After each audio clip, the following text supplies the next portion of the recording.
Episode के start में लियंग कहता है, डैनियल मुझे एक बात समझ में नहीं आती। तब डैनियल कहता है कि क्या हुआ। तब लियंग कहता है, आखिर आजकल लड़ाई के बीच तुम अपनी कुल्हाड़ी को हर बार फेंक क्यों देते हो। तब वो ज़ॉम्बीज़ उन पर हमला करने के लिए आते हैं और तब डैनियल कहता है क्योंकि अब मैं गन्स को ज़्यादा प्रेफर करता हूँ। और ये कहकर वो लोग उन ज़ॉम्बीज़ को मारने लगते हैं और तब कुछ देर बाद का सीन दिखाया जाता है जहाँ सारे ज़ॉम्बीज़ ढेर हो चुके होते हैं और ये देखकर वो बच्चा बहुत हैरान होता है। तब डैनियल कहता है, अरे सुनो, ये सारे ज़ॉम्बीज़ मर चुके हैं तो तुम कितने देर तक पेड़ पर ही चढ़े रहोगे। तब वो बच्चा पेड़ पर से नीचे उतर कर आता है और कहता है, तुम लोग तो कमाल के हो, क्या मैं तुम्हारा नाम जान सकता हूँ। तब लियंग कहता है, बच्चे पहले तुम्हें अपना नाम बताना चाहिए। तब वो बच्चा कहता है, क्या बच्चा, क्या मैं तुम्हें बच्चा दिख रहा हूँ? मैं 20 साल का हूँ और अगर ये ज़ॉम्बीज़ का अटैक नहीं हुआ होता तो पिछले महीने मेरी शादी हो चुकी होती। तब डैनियल कहता है, अच्छा तो ये इन माउंटेन्स में रहता है। तब वो बच्चा कहता है, सही कहा, हमारा पूरा गांव कई सदियों से इन माउंटेन्स में रहता हुआ आ रहा है और हम खाने के लिए शिकार किया करते हैं। पर ये साल थोड़ा ज़्यादा ही अजीब रहा। पहले हम पे कुछ ज़ॉम्बीज़ ने अटैक कर दिया जिससे कि विलेज में सारे लोग मारे गए और फिर एक पूरे चोरों का ग्रुप हमारे गांव में आया और हमारे सारे खाने को लूट कर ले गया। तब डैनियल कहता है, तो फिर तुम यहाँ पर क्या कर रहे हो। तब वो बच्चा कहता है, मेरे पेरेंट्स की कब्रें यहाँ पर हैं इसलिए मैं उनकी प्रोटेक्शन कर रहा हूँ। पर आज मुझे बहुत भूख लग रही थी इसलिए मैं कुछ खाना ढूंढने के लिए बाहर आया था, पर तब मैं इन ज़ॉम्बीज़ के बीच फंस गया। मेरी आर्चरी की स्किल के साथ मैं उनका सामना कर सकता हूँ, पर पता नहीं किस वजह से ये ज़ॉम्बीज़ मर ही नहीं रहे। तब डैनियल कहता है, इन ज़ॉम्बीज़ को मारने का एक ही रास्ता है, इनके सर पर वार करना, वरना चाहे तुम इन्हें कितना भी इंजर्ड कर दो, ये वापस उठकर तुम पर हमला कर देंगे। तो वो बच्चा कहता है, अच्छा ठीक है, मैं समझ गया। तो वो कहता है, मेरा नाम यंग फेंग है और तुम्हारा।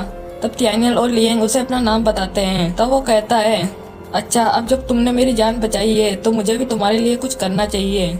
मेरे पास ज़्यादा कुछ तो नहीं है पर मेरी जान बचाने के लिए मैं तुम्हें ये दे सकता हूँ। तो वो उन्हें एक मीट का टुकड़ा देता है। तब डैनियल कहता है, नहीं नहीं, इसकी कोई ज़रूरत नहीं है, हमारे पास पहले से ही खाना है। तब यंग फेंग कहता है, मुझे पता है कि ये थोड़ा ख़राब दिख रहा है पर हम इसे खा सकते हैं।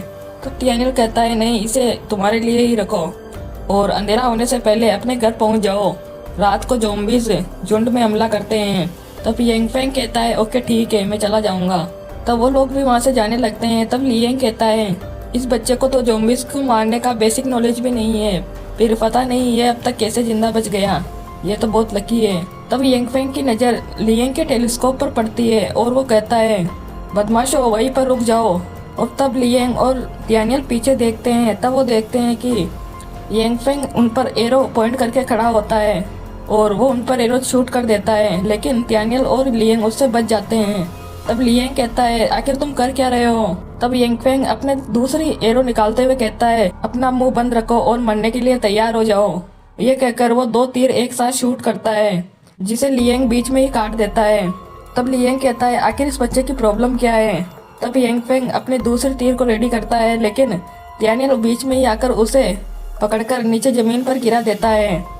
तब लियंग कहता है, क्या ऐसे तुम अपनी जान बचाने वाले का शुक्रिया अदा करते हो, हमें तुम्हें बचाना ही नहीं चाहिए था। तब यंग फेंग कहता है, मुझे जाने दो लुटेरे करके, तुम्हें मारकर मैं अपने सारे गाँव वालों की मौत का बदला लूंगा, जाने दो मुझे, मैं तुम सबको मार डालूंगा। तब डैनियल कहता है, हमें लुटेरा कहने वाले तुम होते कौन हो। तब यंग फेंग कहता है, अगर तुम लुटेरे नहीं हो तो फिर लुटेरों का सामान तुम्हारे पास कैसे आया। तब लियंग अपनी टेलीस्कोप दिखाते हुए कहता है, तुम्हारा मतलब ये है।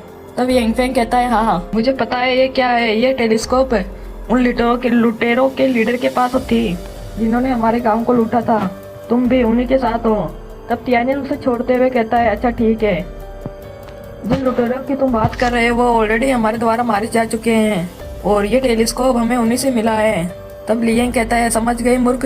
तब यंग फेंग कहता है, तुम क्या कह रहे हो, मुझे तुम पर भरोसा नहीं है, तुम्हें क्या लगता है तुम मुझे मूर्ख बना सकते हो।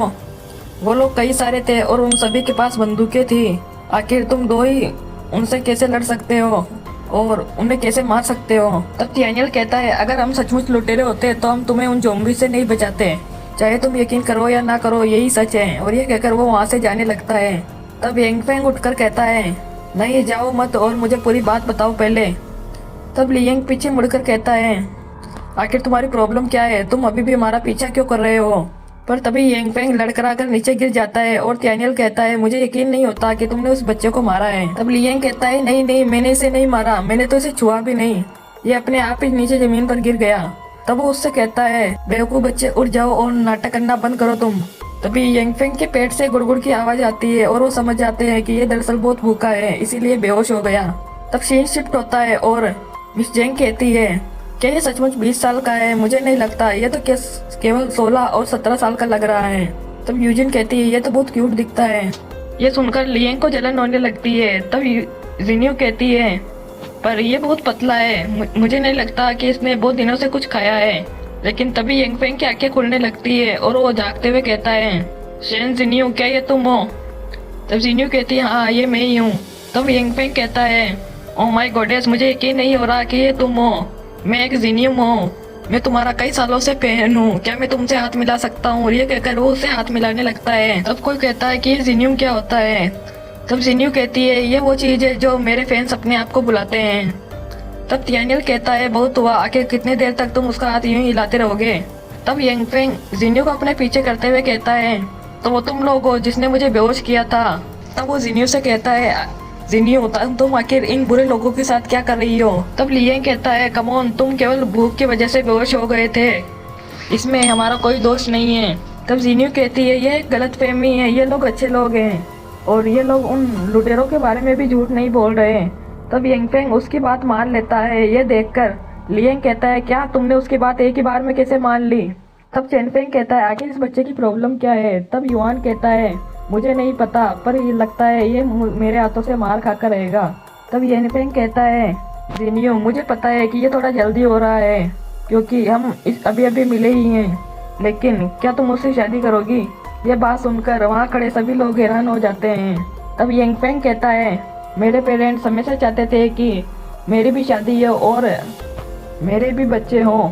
वो लोग मुझे सेटल होते हुए देखना चाहते थे, पर वो लोग बहुत जल्दी मारे गए।